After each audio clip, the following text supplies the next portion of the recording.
The topic is President Obama's education plan, and we're fortunate to have with us to talk about that education plan Dr. PMillet from the College of Education at Tennessee State University.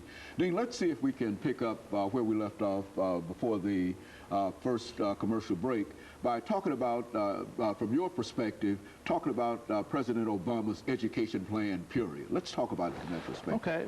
Well, I'm very pleased to talk about the education plan, because the thing with the plan, about the education plan, is lots of people have heard about it, that there is an education plan, but very few people know any of the details of the plan. So I'm pleased to share some of that with you. Let me introduce this discussion by kind of laying the groundwork, by saying something about how I see the educational system that we've got in the United States currently. And based on this discussion, then we can talk specifically about the plan. As I see it, there are a number of areas of concern that we currently have in the educational system. One of them involves the preparation and retention of teachers in the school system. One of them involves the success rates of our students in the school system. Are they going through to graduation and being successful in the school? And the third one is the rising cost of a college education.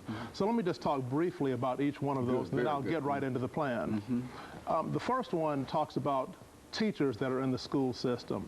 One of the problems that we see with teachers is that there is a very high attrition rate with teachers. They tend not to stay in the field.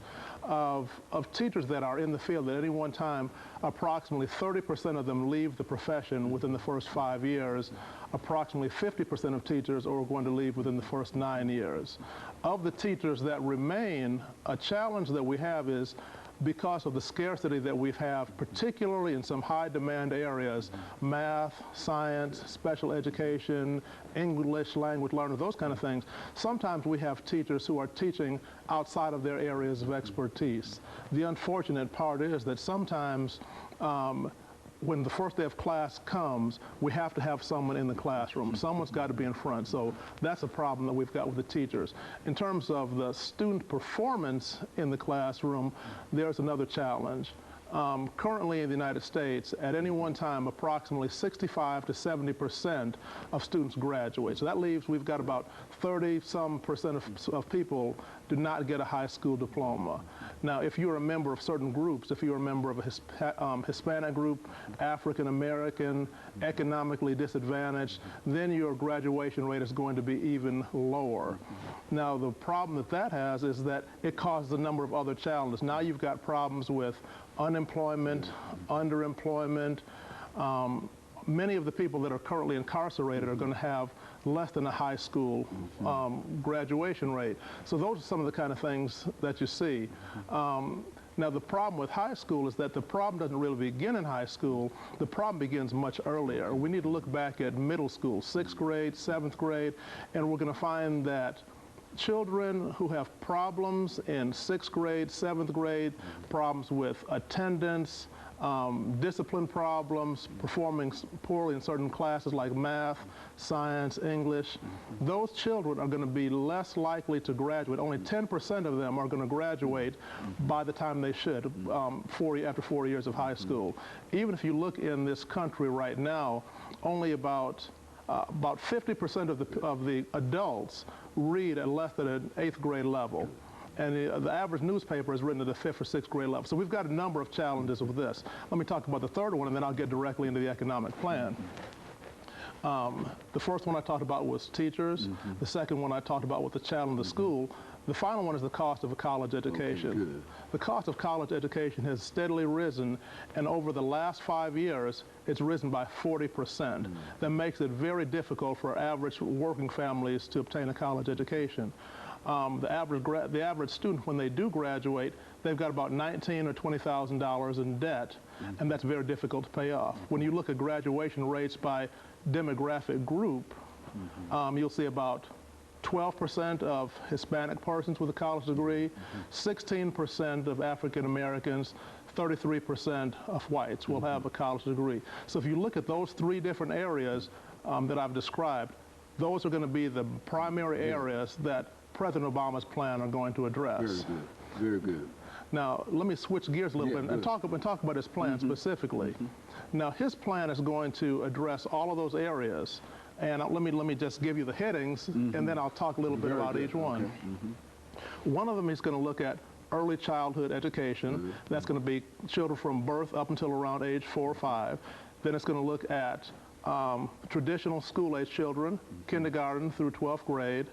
It's going to look at higher education, so this is people getting a college degree or higher. And then it's going to look at problems or challenges to deal with teacher preparation. Now, if I just look at the first one and talk about that for just a moment, here's how the plan looks at early childhood education. President Obama's plan recognized that in order for children to be successful, they have to have an early foundation in terms of appropriate social, cognitive, emotional, and physical development. That's going to start early on in childhood. So one of his initiatives is going to recommend universal preschool for everyone. You know, is this the Head Start kind of example? Is that preschool? This one is even going to be before. Okay, good. Right. Preschool is going to be right before kindergarten, and before that you've got Head Start. So this plan talks about both of them. There's one that's going to put additional funding in preschools to enable families to be able to pay for and support it. And also there's going to be an emphasis at early Head Start programs, and these are going to be children from birth through 3 to try to get them started. Now, the reason that this is significant is because early childhood, this is where we lay the foundation in terms of they can get nutritious meals, they can get their vaccinations, they can get their immunizations, they can have appropriate intellectual stimulation.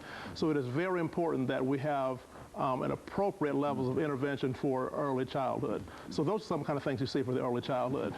Now, in terms of K through 12, one of the significant impacts is going to be a reform of No Child Left Behind. Okay. Now, we're all familiar with the No Child Left Behind, and there were a number of important points that were related to that. No Child Left Behind really had some strong, valid tenets. And let me just give you 2 primary ones. One was that all children would have reach appropriate educational benchmarks. Second one is that every child would have a highly qualified teacher in his or her class. Okay, I think that this might be appropriate to stop at this particular moment here and make preparations for our second commercial break. Okay. And then we'll come back and give you an opportunity to pick up at that. But that's essentially what we wanted to get, the kind of information that you're giving us now, because I think that people can look at this information, can hear this information, and have a fairly good idea in terms of what Mr. Obama is talking about dealing with his education plan. And of course, we'll be back with our audience following this very, very short commercial break, and we'll pick up at that point.